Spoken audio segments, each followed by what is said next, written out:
Unfortunately, I know grief well.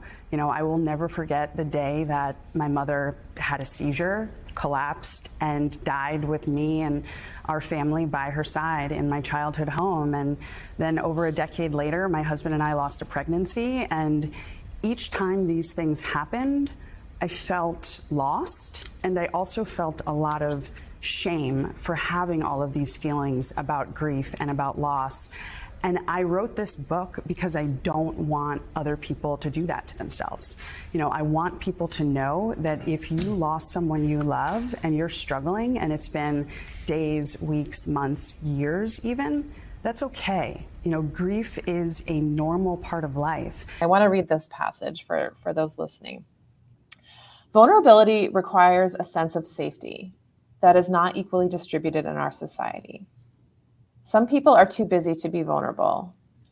Some of us are too female, too poor, too gay, or too Black for vulnerability. When my mom died, I did not feel safe enough, stable enough to just let go and truly be vulnerable. I could not afford to fall apart.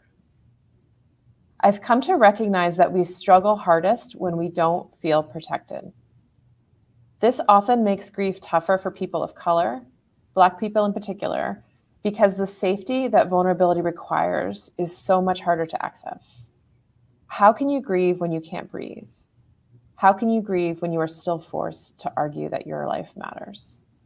I want to read an excerpt from your piece. It was beautiful. You write, you struggle to focus on work. You feel an unfamiliar tightness in your chest or perhaps your stomach. You're just a little more jumpy than usual and you can't quite put your finger on what you're experiencing.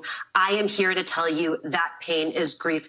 Millions and millions of Americans are figuring out what life will look like for them as they try to live, are forced to live without that person they love. That process of piecing their life back together does not end when their person is gone. A month or a year or 2 years, it is an ongoing process that they will deal with for the rest of their life. Grief is the repeated experience of learning to live after loss. We must not mistake a return to normal life as the end of someone's pain. So one of the things I always say when people come to me for advice on how to show up in any moment is literally the worst thing you can do is nothing. And so do something that feels authentic, do something that feels thoughtful. You know, in the last week, I've had a number of white women in my life take steps to help advance my career. I had someone take a work project off of my plate. I've had people, you know, just let me know that they're thinking of me or share some of the things that they're trying to do to improve themselves and to improve their community. I think right now we need white Americans to use Rihanna's language to really pull up, to create space for Black people to rest and to experience joy, because without a period of grieving and then healing, we're not going to get to a place of real racial reconciliation in this country.